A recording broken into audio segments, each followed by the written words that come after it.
given like your whole story, and we can get into, the details of it, but I'm always curious, what's the biggest misconception you think that's out there about the, fixing games and your entire career as an NBA ref? Fixing games. I mean, people, some people think that I went out there and put Shaquille O'Neal to the bench or LeBron James to the bench so that some of these bets won. That's really not what happened. I picked the games based on relationships that existed between referees and players, referees and coaches, and referees and owners, and what took place in the morning meetings with the referees and what was going to be called that night and how a team was going to be put at an advantage or disadvantage. So you're saying when you would call in a bet and be like, hey, take this side, you wouldn't then make sure that you called more fouls against the team that you bet against? No, I knew what the crew was going to go out and do that night and how a team was going to be put at an advantage. Maybe there was an emphasis that day on Kobe Bryant going to the basket, and there was a DVD sent in last week of plays that were missed by the referees. So I knew when the league came in and said, hey, listen, there's a problem here. Phil Jackson just sent in this DVD, 25 plays, Kobe getting fouled, and nobody blowing the whistle. I knew the three of us were going to go out that night, and he was going to go to the line 25 times, and they were going to win by 15. So how often would you get special instructions like that? During the playoffs, every game. During the regular season, there were points of emphasis that came out probably once or twice a week. But during the playoffs, you sat in a room, and they showed you tape of the previous games, and they said this was missed. The referees got poor grades because they missed this, this, and this, and it was always for the team that was down in the series, and we knew basically what they wanted, and we went out and concentrated on those things, and the bets just flowed through. So for that example, you would see that, okay, Kobe's going to get a lot of calls today. You'd call your buddy and say he's going to be on the foul line. Let's take the Lakers on this one. Then you would all go in together on the Lakers, or how would that work? Definitely. I would just tell him. I didn't actually tell him why or what was going on. I would just say in a code, which is portrayed great in the movie, certain things of talking about Johnny or Chuck, which were Tommy Martino's brothers, in regard to if we're going to take the home or the away team. And we didn't really discuss how or why I was picking a game. Okay, so you pick a game, you tell them, when you're running up and down the court and you're reffing an NBA game, things are moving a million miles an hour. Are you the whole time thinking about this spread? No, because we won right out of the gate so many times. In fact, there were some points where Tommy and I really didn't care if we lost because we thought we were, so many red flags would be going up because, we won so much. Right. Was there ever a game when afterwards you were in the locker room and you're like, shit, that was really obvious. I did some stuff that's going to jump out on the tape? No, because, again, I wasn't doing anything that the league didn't want done.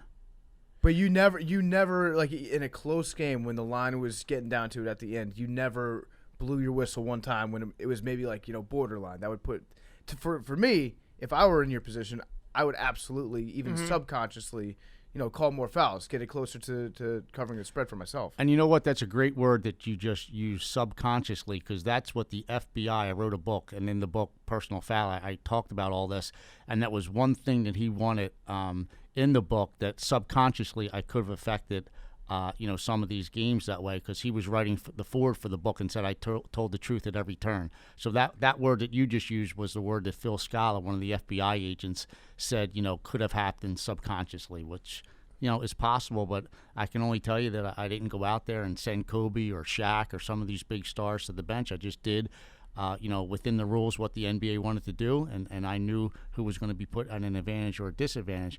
But I will say this, there was one game where Allen Iverson threatened Steve Javie, and we felt as a staff he should have been suspended, but he was only fined $25,000.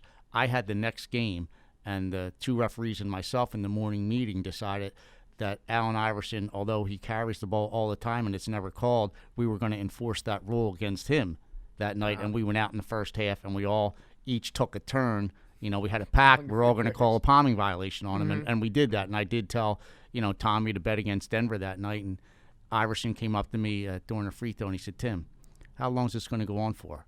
I said, what are you talking about? He goes, you know what I'm talking about. And I just smirked, and he smirked, and he knew it was, he was going to have a problem for the next couple of games for what he did. So knowing all this, like how much, and I know the NBA was always said you're a lone wolf kind of situation. It's an isolated situation.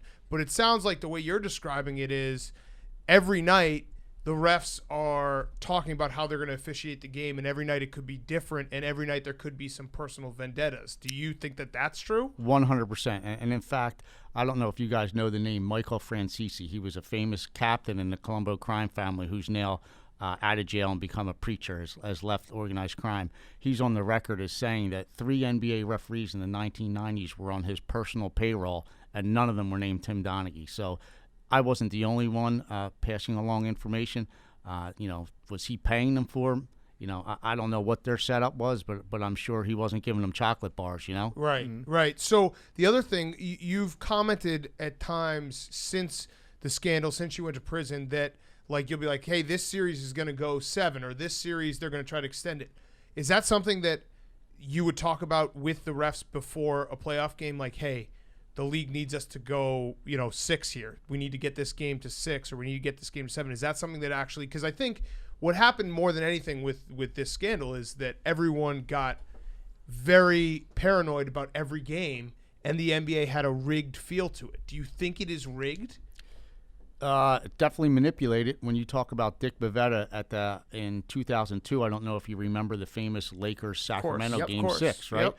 He openly said to a lot of us that he was the NBA's go-to guy. He was put on Game 6s to make sure they went to a Game 7, and that was one of the most fucked up, games in the history of the NBA. Yes. Yep. And when you talk about 3 referees supposedly making so many mistakes in a conference final game, where in America can you perform at that level in your job so poorly and still go to the next level and ref in the NBA Finals and get another bonus of $20,000?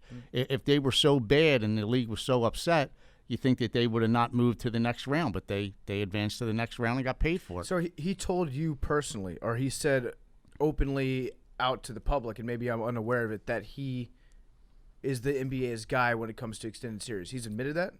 I don't know if he's admitted it, but he said it to a lot of us, and we all talked about it and laughed. In fact, when he was refereeing that game, we knew it was going to a Game 7. We joked.